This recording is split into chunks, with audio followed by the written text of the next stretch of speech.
పేద మధ్యతరగతి ప్రజల పక్షపాతి, ప్రభుత్వాన్ని ఆదరించాల్సిన ఆవశ్యకత ఉంది. ఎమ్మెల్యే అభ్యర్థి ఆదాల. కందమూరులో వైసీపీ ఎమ్మెల్యే అభ్యర్థి ఆదాల ప్రచార జోరు. ఎమ్మెల్యే అభ్యర్థి ఆదాలకు బ్రహ్మరథం పట్టిన కందమూరు ప్రజలు. భారీ ర్యాలీ, ఎన్నికల రోడ్ షో నిర్వహించిన వైసీపీ శ్రేణులు. సీఎం జగనన్నపై జరిగిన కుట్రపూరిత దాడిని ఖండిస్తూ నల్ల బ్యాడ్జీలు ధరించి నిరసన తెలియజేసిన ఎమ్మెల్యే అభ్యర్థి ఆదాల, వైఎస్ఆర్సీపీ నాయకులు, కార్యకర్తలు. Rural YSR Congress party MLA అభ్యర్థి ఆదాల ప్రభాకర్ రెడ్డి ఇంటింటా ఎన్నికల ప్రచార కార్యక్రమాన్ని నిర్వహించారు. కందమూరు గ్రామం దళితవాడ నుండి వైసీపీ ఎమ్మెల్యే అభ్యర్థి ఆదాల ప్రభాకర్ రెడ్డి ఎన్నికల ప్రచార కార్యక్రమాన్ని ప్రారంభించారు.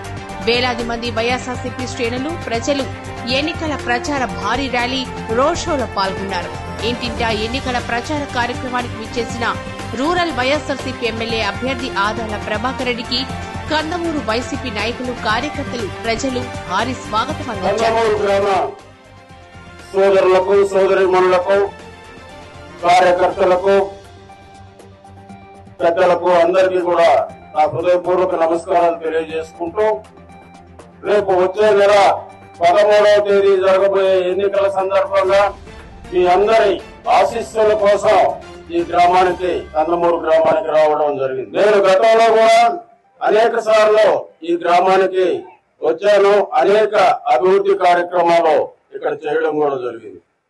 గత 9 నెలలుగా ఇటు 18 గ్రామాల్లో, టౌన్ లో ఉండే 26 వార్డుల్లో దగ్గర 150 కోట్ల రూపాయలతో అభివృద్ధి పనులు చేయడం జరిగింది.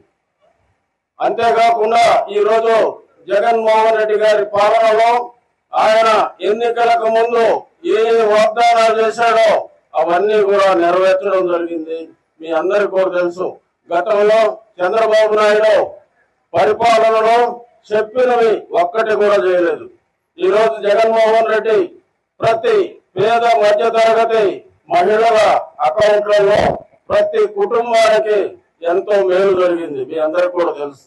మీ పిల్లల చదువులకి చక్కని స్కూళ్లు నిర్మించి, చక్కని యూనిఫామ్లు ఇచ్చి, చక్కని భోజనం పెట్టి, ఆ ప్రజల ఖాతాల్లో డబ్బులు వేసిన ఘనత కూడా మన జగన్మోహన్ రెడ్డి గారికి దక్కుతుంది.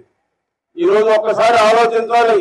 పేదవాళ్ళకు కావలసింది వాళ్ళకి ఆర్థికంగా లబ్ధి చేకూరడం, వాళ్ళ పిల్లలు చక్కగా చదువుకోవడం, వాళ్ళ ఆరోగ్యానికి ప్రభుత్వం బాధ్యత తీసుకొని చేయడం, ఈ 3 కార్యక్రమాలు జగన్మోహన్ రెడ్డి గారు చేశారు.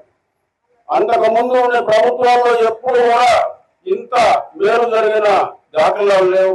ఈ రోజు భారతదేశంలో ఏ రాష్ట్రంలో లేని విధంగా మన రాష్ట్రంలో పేద మధ్య తరగతి వాళ్ళకి మేలు జరిగింది, రైతులకు మేలు జరిగింది.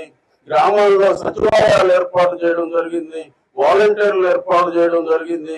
గతంలో మీరు ఏదైనా కావాలంటే మండల ఆఫీస్కో, ఆర్టీఓ ఆఫీస్కో, ఎంఆర్ఓ ఆఫీస్కు పోయే పరిస్థితి నుంచి మీ గ్రామాల్లోనే సచివాలయ వ్యవస్థ ఏర్పాటు చేసి మీ అందరికి కూడా బయటకు పోయిన అవసరం లేకుండా కార్యక్రమాలు చేస్తున్న ప్రభుత్వం జగన్మోహన్ రెడ్డి గారి ప్రభుత్వం. ఈ జగన్మోహన్ రెడ్డి గారి ప్రభుత్వాన్ని ఆశీర్వదించవలసిన ఆవశ్యకత ఎంతైనా ఉందని కూడా మీ అందరికి కూడా తెలియజేసుకుంటూ, గతంలో మీకు తెలుసు 9 సంవత్సరాల ఎమ్మెల్యేగా ఉన్న అభ్యర్థి ఏమి డెవలప్ చేశాడో మీ ఊరిలో, నేనేం చేశానో కూడా ఒక్కసారి ఆలోచించాలని కూడా మీ అందరికి కూడా విజ్ఞప్తి చేస్తూ, ఈ రోజు నేను గత 25 ఏళ్లుగా ఈ జిల్లాలో అనేక నియోజకవర్గాల్లో ఎమ్మెల్యేగా, ఎంపీగా పనిచేశాను. ఆ పనిచేసిన కాలంలో అన్ని ఎక్కడైతే పనిచేశానో అదంతా కూడా అభివృద్ధి చేశాను. 10 సంవత్సరాలు సర్వేపల్లిలో నేను ఎమ్మెల్యేగా ఉంటే అక్కడ పోర్టు తీసుకొచ్చాను, పవర్ ప్లాంట్స్ తీసుకొచ్చాను, ఇండస్ట్రీలు తీసుకొచ్చాను. అనేక రకాలుగా అభివృద్ధి చేసి ఈ రోజు అక్కడ 30,000 మంది ఉద్యోగాలు చేస్తూ ఉన్నారు. మన నియోజకవర్గంలో కూడా మీరు గెలిపించండి. తప్పకుండా మన నియోజకవర్గాన్ని, రూరల్ నియోజకవర్గాన్ని అన్ని విధాలా కూడా నంబర్ 1 నియోజకవర్గంగా తీర్చిదిద్దాలని కూడా మీ అందరికి కూడా తెలియజేసుకుంటూ, మీ అందరి ఆశీర్వాదాలు జగన్మోహన్ రెడ్డి గారికి, నాకు, విజయసాయి రెడ్డి గారికి ఉండాలని కూడా కోరుకుంటూ, మీ అందరికీ తెలిసి ఉంటుంది మొన్న జగన్మోహన్ రెడ్డి గారికి బస్సు యాత్రలో ఆ ప్రజా అభిమానాన్ని తట్టుకోలేక కొంతమంది రాయి తీసుకొని కొట్టిన పరిస్థితి కూడా మీకు తెలుసు.